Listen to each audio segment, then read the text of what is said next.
Peace and blessings, everyone. I want to come on here and I want to talk about Saturn and its gifts. Um, when Saturn normally transits, especially when you having when this transit at an important time in your life, and certain events that occurs, it's like a blessing in disguise when you look at it. It may seem negative, and even sometimes to its darkest form, morally it may seem negative, but at the same time, it's like a blessing in disguise. It depends on how you transmute that energy and how you use it, or whatever gift Saturn leaves you with through those experiences.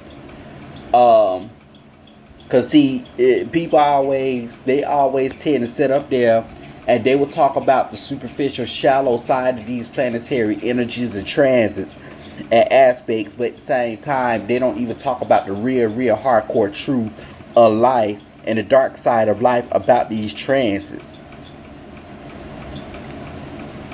And so, like for example, when Saturn come through, a person may, and those of you who are sensitive, you may not need to watch this. But those of you who are not sensitive, and those of you who are objective, this video definitely for you. Yeah, you'll definitely learn a lot. Um, but with Saturn, just like with Pluto, because Pluto even plays a role in that too, and it brings situations to your life, whereas it's like a blessing in disguise. It may seem negative, but it's a blessing in disguise and it's profound. Saturn rewards you because Pluto is about force transformation, but Saturn rewards you with eternal gifts. Pluto is Saturn and Pluto together. Cause their two planets represents karma. Saturn is the karmic judge and the taskmaster. Saturn represents time, meaning that Saturn don't give a fuck about your feelings and don't give a fuck about morally what society says and thinks about when it come down to you know about when it come down to like age of learning things and stuff like that. Whenever it's your time to learn, you're gonna learn it, despite of how old you are or whatever it is, whatever experience you're gonna go through, because it's something that you got to learn, that you're gonna learn from it. But it depends on you and how you transmute that. Some people, for example, some people may learn sex at an early age, and what happens is that they may encounter an event, whereas and Pluto is the executioner, by the way. They may, like, it don't care, like, despite of the timing or whatever's going to happen is going to happen. And it's like, it's more so like then, like, okay, event I'm not now I don't now I'm just explaining out things, but kind of elaborating a little, but I'm not condoning these things. But let's say if you learn sex, if you were to encounter sexual experience at an early age, or being touched on sexually at an early age, what happened is that you may learn, it will depend on how you transmute that energy, like whether if you counsel and help other people, or whether you use that energy because it's going to gift you and help you enhance your sexual abilities that's already innate within you, because it even shows up in your birth chart. This is part of who you are, or your desires, because Pluto represents the shadow, and Saturn gonna highlights that. And and what happened is that, especially when you got Jupiter, that's gonna help enhance that and bring it to your awareness and to your attention. And so, and from your subconscious, Pluto represents the subconscious as well. It's eternal transformation. And so Saturn is going to reward you, it's going to leave you with long-term rewards if you learn that particular karmic lesson from that experience. It depends on how you transmute that energy. Like, for example, you got some people that went through an experience that they turned around, they became counselors, got help, They became counselors and they helped led and guide other people, help people, not to go through situations like that. Or you got some people that learn sexual skills through that, and or somebody was divinely, despite of whoever it is that was sent into your Pluto represents taboo things that was sent into your life, despite of who they were, and they was helping you sit there for a reason, and they was helping you enhance your own sexual abilities. Meaning that it's not leaning off of what society thinks or morally thinks or say or whatever. It's about who divinely is being used in your life. Because I remember I talked about we all are each other's karma. We're soulmates.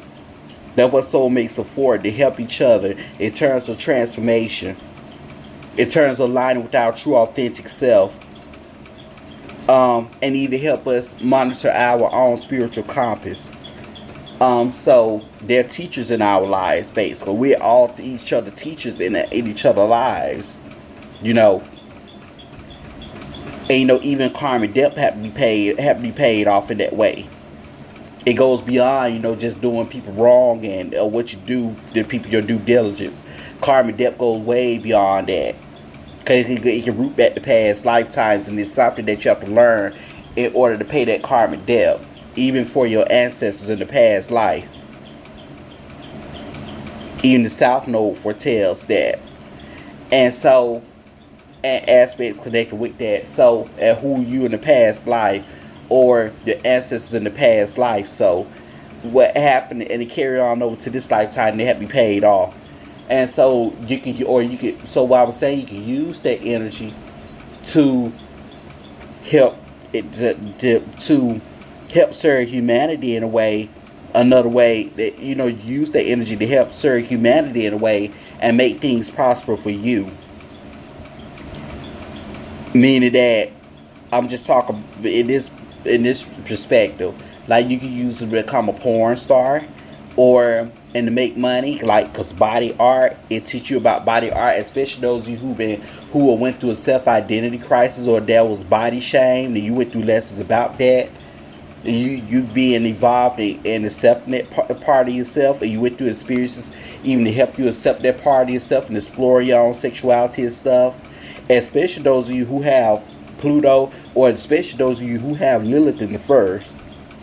Especially those of you who have Lilith in the first, and that person will help you develop those things, and you got so good at over time, and you use that to make to not only help humanity, but to make things prosper for you. What I mean by helping humanity, body art, you using this a form of art, or using this a form of art, different types of body art, you using this form of art.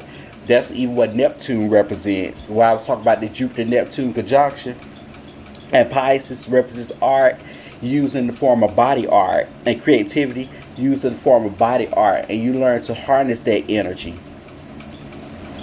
Like whether if you want to do it through porn, or becoming a sex worker, or whatever, but you prosper from it, and you can even gain fame from it. Because Pisces does represents, and Neptune, and therefore what Pisces is does represents television. It does represent television, movies, and things of that nature. And Aquarius and Capricorn, Aquarius represents networking, and Capricorn can represents fame and fortune. 11th house represents fame, goals, desires, hope, wishes, and dreams. Some of you may incorporate what you used to always want to do and your passion. Some of you may go to that, and you may end up incorporating that, thinking about that, and you may end up incorporating that. But and incorporating that into your life, especially after a period of self undoing and going through other experiences and things of that nature. That was karmic. That was teach you a lesson about what wasn't authentic to who you are. But and you coming in alignment with it, especially when you leave away from what was authentic to you. Um, but Because the 12th house with Pisces, that's like that consists of all the lessons that even consists of all the lessons with Pisces in the 11th house. They even consist of all the lessons that were that you went through based on each house and transit within your chart. It's about making you becoming whole within who you are, integrating with who you truly are.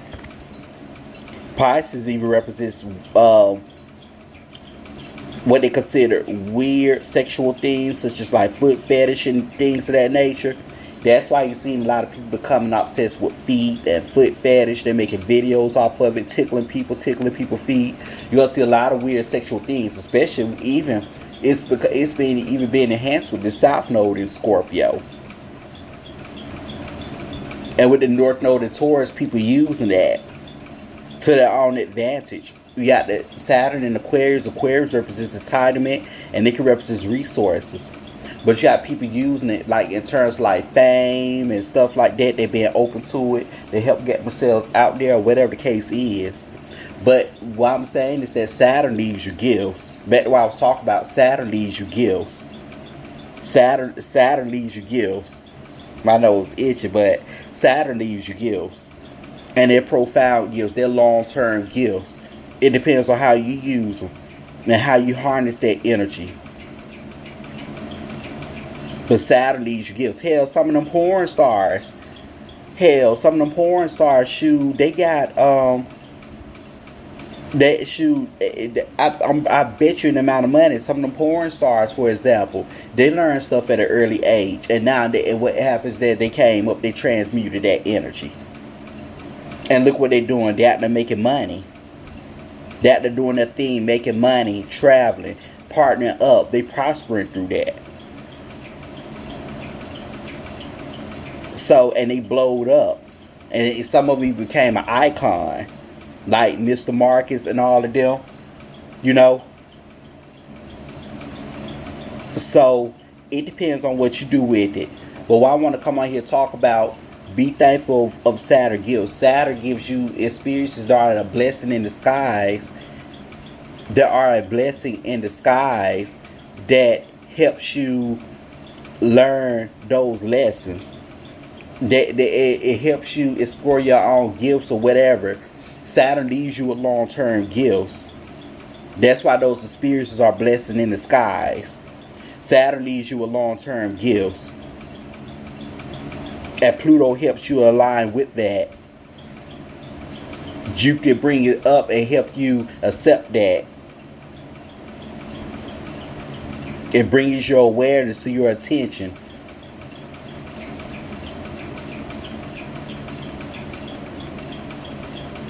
Now let me give an example with sex. For example, some of you probably have Gemini in the second house.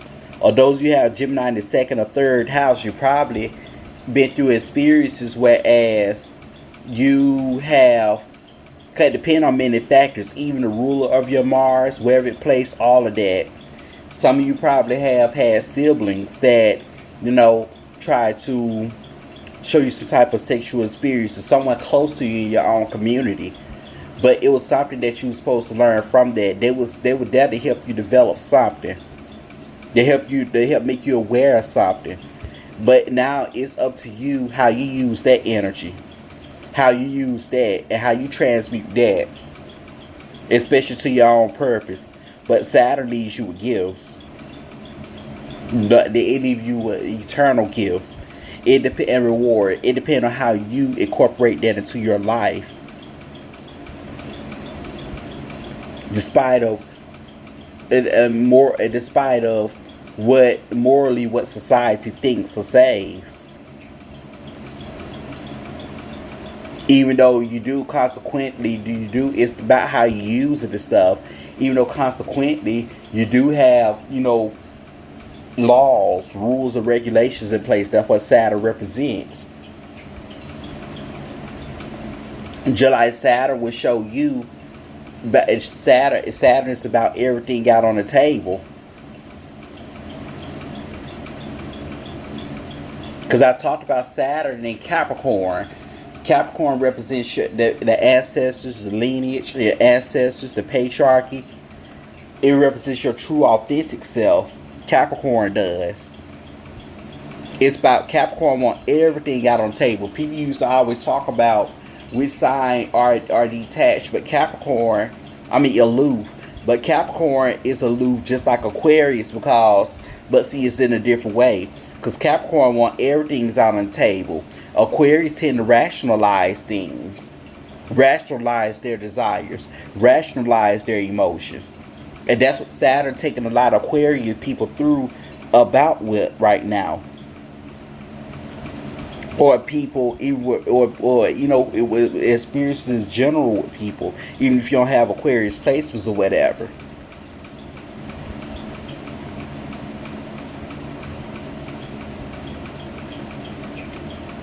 Like over the past year, when Saturn was transiting Aquarius, although I got Saturn transiting my 10th house in Aquarius, but I got Aquarius also in my 11th house. And with Saturn in Pisces, that is housing, you know. And I got Neptune as the ruler of that house, and then it's in the 10th. But it's about me connecting with people who are beneficial. Not people who are truly a waste of time and go against my true authentic nature or whatever. And that's not helping me embrace my full potential and things of that nature. Or that's not supportive in terms of my career path and stuff. It's about connecting with people who will be very beneficial to my life. Who will help unite change. Connecting with my tribe, meeting my tribe. That's why I had hiccups over the last year with friendship connections. Because of that, it was teaching me that lesson. That's why I went through the lesson. That's why I had got neglected in the past by friends and stuff like that. Because it was teaching me that lesson. I'm not supposed to connect with people just for the sake of just be connecting. I connect with people, but because I cannot isolate myself either, and I did experience that. But I cannot, because I got Saturn and Pisces in 11. Even though I got Aquarius in the 11th house.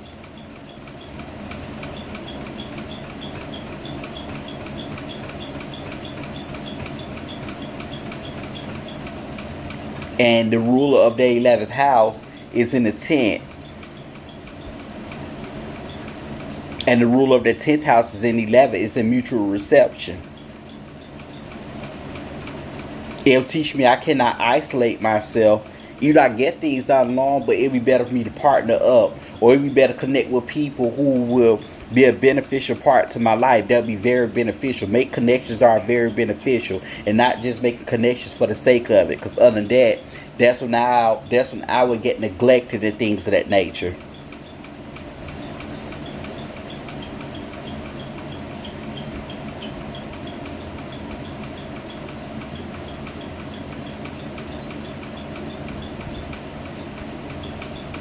Because one of those transits, let me see. Because I have Pluto at the 28th degree. I do have Neptune sextile Pluto. And I got Pluto at the 28th degree. I got Saturn square Pluto. And I got Saturn and Pisces in the 11th square Pluto and Scorpio in the 7th. But with that, it's teaching me that I have to collaborate. It is people who are beneficial and connect with people who are truly beneficial. I got Pluto at the 28th degree of Scorpio, and that 28th degree, 28 represents excuse me, it represents people. It represents your trust. It represents deceit, and it represents being betrayed. Your trust is being taken advantage of, or people betray your trust. Especially placing trust in people and what it can lead to. Meaning that cannot just up and trust anybody. That's why I was talking about Pluto is my oriental planet. That's my oriental planet. Pluto is. I made a video about that. It's my guiding planet. The guided planet, I'm going to repeat it again for those of you who don't know what a guided planet is. A guided planet is when you go counterclockwise in your chart, and it's the planet that's right behind your sun, that sits right behind your natal sun. That's your guided planet, and you look and see where that planet is placed. You look and see where it's placed. That the sign is placed in, and you look and see exactly what house is placed in and what's aspecting it. You look at the ruler, you look at whatever places that you look at the ruler of that particular house is in too, and see where that ruler at as well.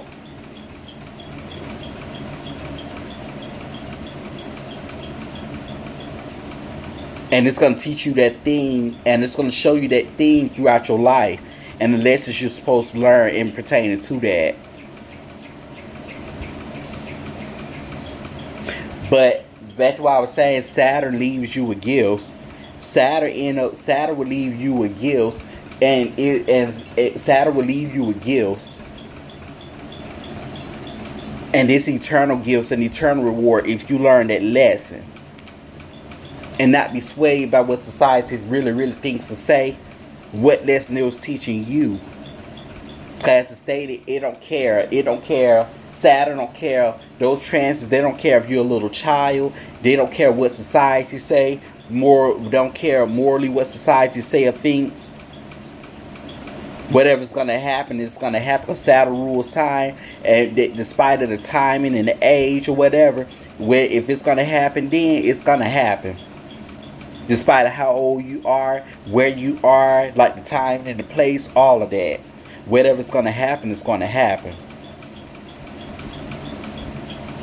Because Saturn don't give a fuck about your feelings, and don't give a fuck about what society thinks and what society say and the laws that society set in place. Whatever you have to learn personally that's authentic to you and what society says you're supposed to be and how you're supposed to be. Whatever is in alignment with you, whatever lesson you're supposed to learn, you're going to learn that lesson. Or if you have the free will not to learn it, you have free will you have free will, but even if you don't learn the lesson, you're going to continue to learn, you're going to continue to go through karmic lessons until you learn that lesson. Or it's going to go over to the next lifetime. Or it's going to be passed down to the next generation, your offsprings and stuff like that, and the upcoming generation that they produce.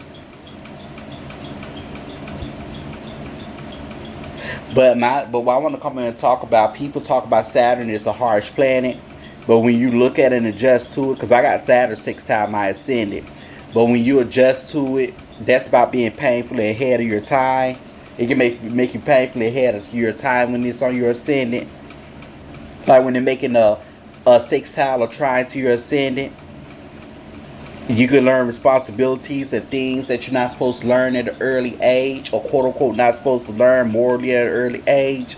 But after you get older, especially when you get to your Saturn return or close to it, it will greatly benefit you. Yeah, Saturn even represents good. You know how they say gray hair represents good luck and wisdom. It can even reward you with that. People that don't normally usually have it, only a small percent will have it start having it at an early age. Saturn can even make you turn bald at an early age too, especially if it's on your ascendant. You can turn bald at an early age. You can You can end up having gray hair at a very early age than what society normally would, consider. That's what I'm saying. And you may feel mature at an early age, like you may feel stagnant, or you may feel like you're low on energy at an early age coming up. But later on in life, as you get older, it's like the older you get, the younger you're gonna feel. Like things that you haven't done, you're gonna want to go out there and do it. So that's what I wanted to come on and talk about. But the gifts you have there is that the responsibilities you learn at an early age, nobody else normally wouldn't learn. That's why I said, just be thankful for, despite of the experience you go through with these Saturn transits. Of course, you'll have shitty transits and stuff, but just be thankful for those experiences. Be thankful. and be thankful for those people in a way, even though you may, like, okay, but look at that, okay, they was wrong for this and that, but look at the blessing on the other side of it, and be thankful that they were the one that taught you that lesson, because other than that, you wouldn't be where you are, and you wouldn't be aware of those skills that you have and stuff like that, and the gifts that you possess and things of that nature, if it was for them, because they was your soulmate, part of your soul group, especially where you are spiritually at that time, and how you vibrating, or whatever the case is, and they were the ones that was divinely sent into your life. They help you, to teach you a lesson, they help you wherever, they help you pay that karmic debt.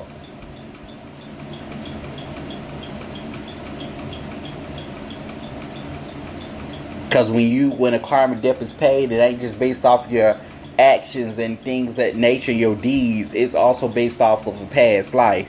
Karmic debt that had to be paid from a past life due to your ancestors and ancestral related and all of that. Breaking ancestral curses and all of that. That's what that is. But until next time, because Pluto is the executioner, it's just gonna make that. It's gonna make it happen. Right along with Saturn, because Saturn represents time. It's the karmic judge and taskmaster. Saturn represents time, but Pluto represents the executioner, and it represents forced transformation. And it can be ruthless, but it's profound. But this I want to come on here and talk about. But until next time, peace and blessings.